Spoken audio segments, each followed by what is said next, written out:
Hey, what's up? It's Larry. This is a Sunday morning message. And this one's very special to me. This one's very personal to me. This is a story I'm going to tell you this Sunday that was 20 years in the making, almost 20 years in the making.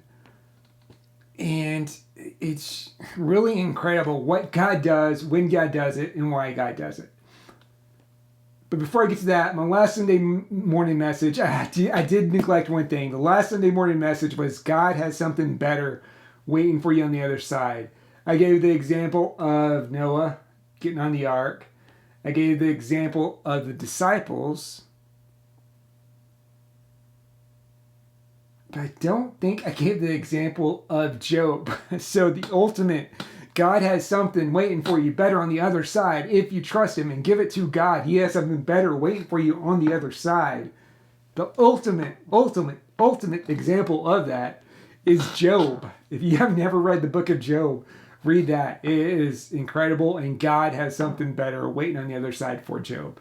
So I think I neglected to mention that in my last message. So I'm sorry, but that is something you definitely need to check out. And another example of God has something better waiting for you on the other side.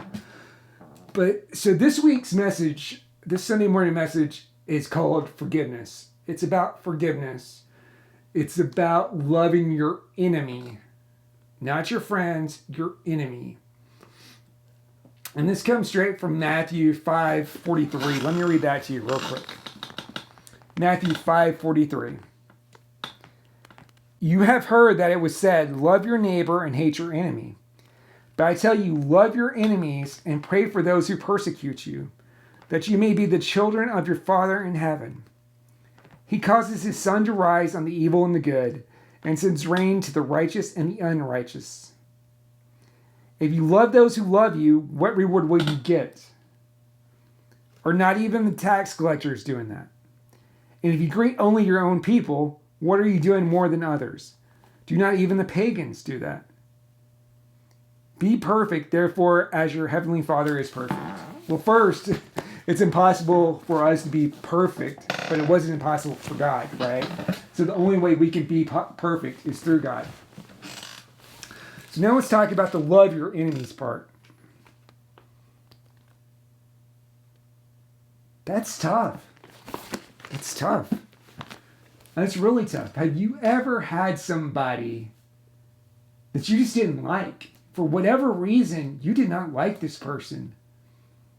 When I was in my early 20s, I started working with a lady, and I'm going to leave her name out of this, but she was that person. She was literally a Wiccan witch, and I'm not calling her names. She had the sticker on her car, Wiccan witch sticker. She was not a nice person. She did deceitful and evil things, often trying to get me or somebody else in trouble and get us fired. Her work ethic was poor, to say the least. But I'm going to try not to say, I want to focus on the negative. So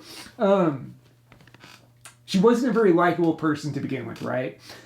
She was one of those people that for 20 years, I just couldn't stand her. She would walk into our room and my blood would boil over just with anger. And then she would do the fake nice thing where she was trying to be nice to me and just totally fake and insincere, but she wanted to tell everybody that I was the bad guy and she was being the good person, even though that wasn't the case. But whatever.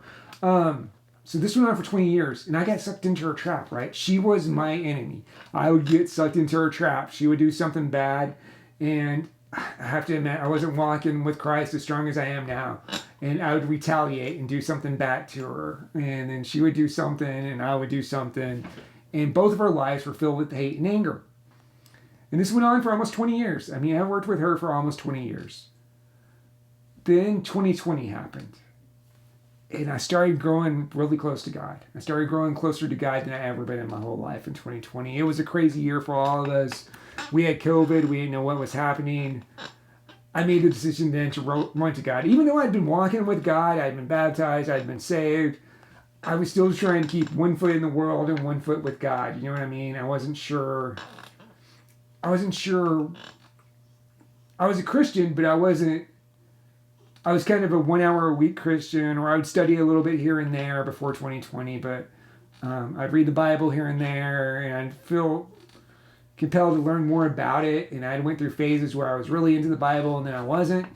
But 2020 hit and something changed. And this verse, 5:43, 44, the end of chapter 5, Matthew 5, jumped out at me. And the first thing I heard God telling me was, I want you to pray for this lady you worked with. No, God. God, are you asking me to pray for this lady who's tried to get me fired, who's done all kinds of evil stuff to me? You want me to pray for her, God? Yes, Larry, I want you to pray for her. Okay, God, I get you. You've got a sense of humor. God, please do something nice for this lady. That was my prayer. God, please do something nice for this lady. I wasn't sincere about it. I threw it up. I was obeying God. I threw that prayer up. Then this verse kept on hitting me. Pray for your enemy.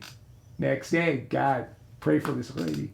Okay, God, I pray that you move into this lady's life and make it a little bit better because I know she's miserable at home. Next day, it gets a little bit easier. About a week of this, I say pray, like I feel convicted to pray for her every day, and it gets easier and easier to pray for her. So after a week, I hear God tell me, during my worship time, God's telling me, hey, I want you to buy this lady a Bible. What? Okay, God, you told me to pray for this lady. I've been praying for her, but now you want me to buy her a Bible. I think you said, actually, God's exact words were, give this lady a Bible. And so I was not going to question. Okay, God, I got you. I will do exactly what you're telling me to do. But God, you didn't say where I had to get the Bible, so I'm going to go to half-price books and buy the cheapest Bible I can find, and that's what I'm going to give it to her. God said, that's fine. Just give this lady a Bible, right? Give this lady a Bible. So the following day, it was around her birthday, and I gave her a Bible and used the excuse of her birthday as a gift to give it to her because I was obeying God. I just said, here, I got you something for your birthday, and gave her a Bible. And her face lit up, and she cried. And I would not expect this from this lady because, like I said, she was a Wiccan as far as I knew. I mean, she had talked bad about the Bible to me. I mean, she had mentioned God a few times to me, but she was definitely not a believer. So I didn't know how this was going to proceed. And because I worked with her, I was thinking maybe there could be some issues. But her face light up, and she was really appreciative of the gift of the Bible. And what I found for me, for 20 years, I could not stand this woman. For 20 years, I had to work with her. And when we'd be in the same room, my blood would boil. I would hear her name, and I would get chills and just feel this rage and this anger. And I held on for that for 20 years. And when I handed her that Bible, that all went away. All the contempt, my level of contempt for her, every bit of anger, every bit of rage, every bad thing she had ever done to me or tried to do to me, the way she tried to end my career several times, the way she would spread lies, I just forgave her. I gave her that Bible, and all that went away. So what God was pointing out to me here was me holding this anger and holding this grudge and playing her game for 20 years. It didn't hurt her as much as it hurt me. I held that rage in. I held that anger in. I held contemption in, I held just bitterness in my heart towards this woman for 20 years. I mean, some nights I'd go home so mad at her that I couldn't sleep, and I let it get to me for 20 years. Then I prayed for her. Then I gave her the Bible. Then everything changed. And I would like to tell you that she is a devout Christian, or she is even a Christian nowadays, but I don't know. I don't know if she is or not. She told me she was reading her Bible every day last time I talked to her about it. But I don't know where her walk is with God, but I think I did my part, and I obeyed God, and I gave her the Bible.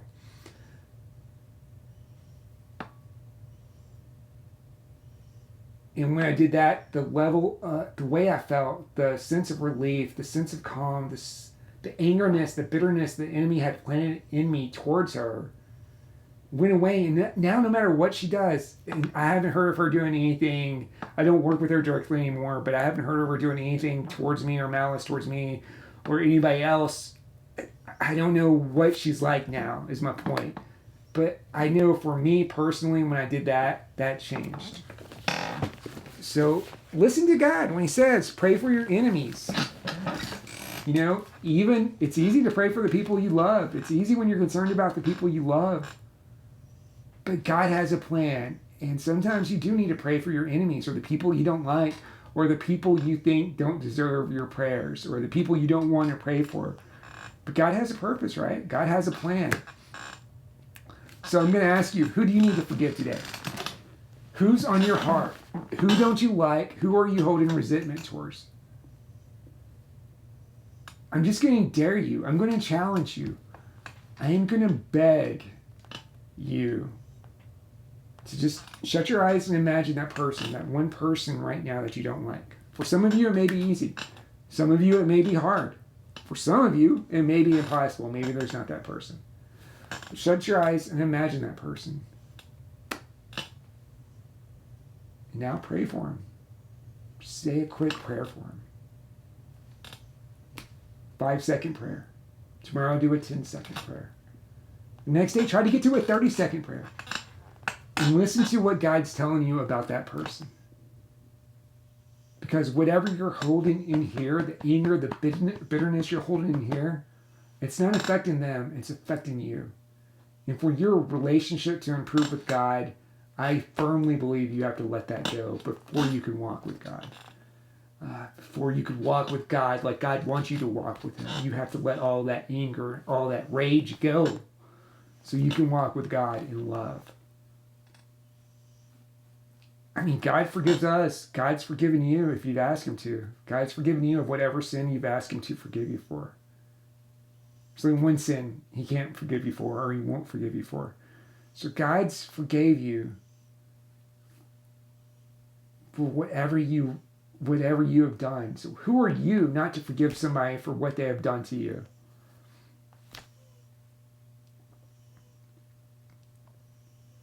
When you had your eyes closed, who did you think of?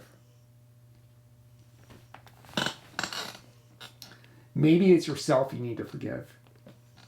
Maybe it's you that's your own worst enemy. Another little personal story of mine. So when I was really, really young, like 20, growing up, I always wanted to work in radio, right? I wanted to be a DJ. I wanted to be on the radio. I thought that would be the coolest thing ever. But then I got my opportunity to actually do that when I was in my early 20s. And then I was in radio management, and my radio career was going good.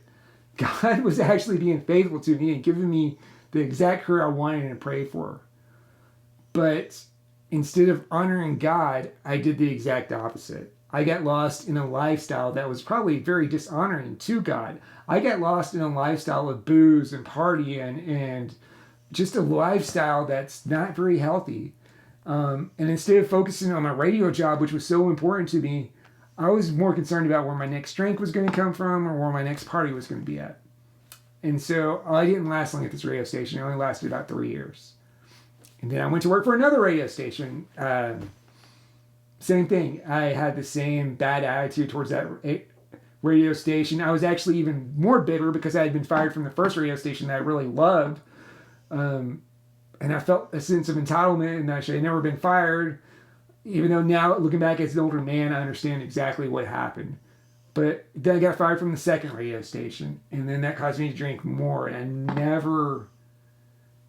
didn't forgive myself for about 10 years. I kept on looking for the next radio gig. And these small radio gigs would come, but never anything major. And I would do my own stuff. And it was never the same as that first radio gig that I screwed up. So I kept drinking. And I kept drinking. And I kept drinking. And I would not forgive myself for screwing up the opportunity God gave me.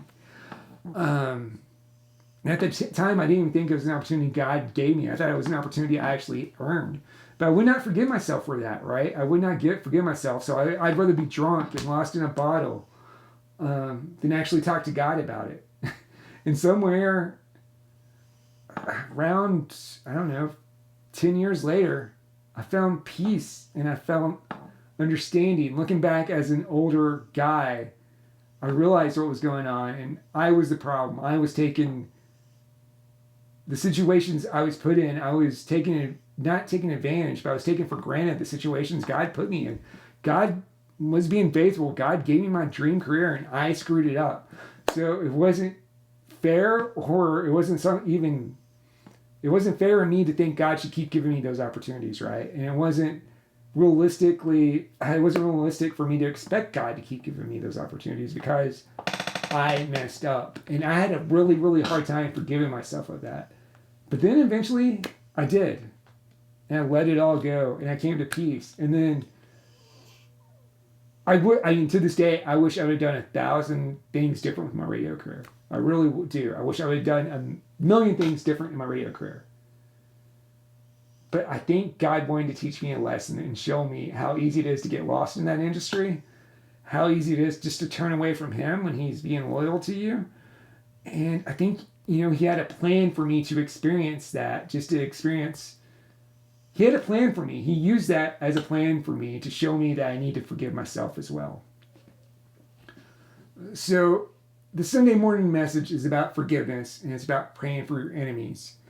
And maybe you're your own worst enemy. Maybe you need that prayer. And if that's you, that's okay. Don't feel guilty about praying for yourself.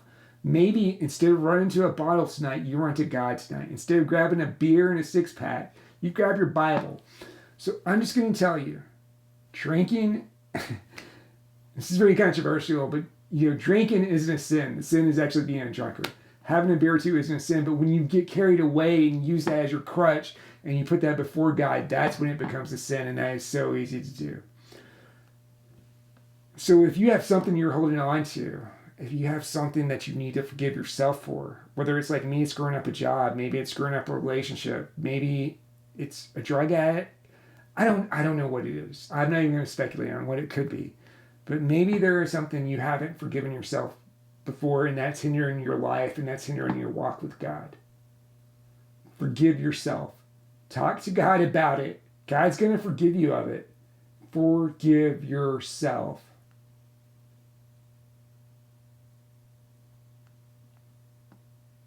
And maybe you're thinking, what I did was so bad, God could never forgive me. And if you're thinking that, maybe you don't know who wrote 2/3 of the New Testament. His name was Paul. Before he was Paul, he was Saul. And he was the guy that hunted down and persecuted Christians. He was a guy that tried to stop Christianity before it got started. He was a guy that was a bad dude, a smart guy. He spoke many languages. He was a Pharisee. He was a Roman citizen. And he was the man God met on the street, on the road to Damascus, and changed his life forever. And God used this guy to write 2/3 of the second half of his book. And if God could use a guy like Paul, what can God use you for? Ask yourself that. Ask God that. I'm Larry Stanley. This is a Sunday morning message, episode 2. Thank you so much for watching and joining me. If you like the video, send it to your friends, share it with whoever. Thank you to my wife, my parents, my sister, and everybody that's reached out to me. William, everybody that's reached out to me and says they've watched these videos. Thank you so much for watching. Keep watching. Click like, click subscribe, and we'll see you next week for Bible study.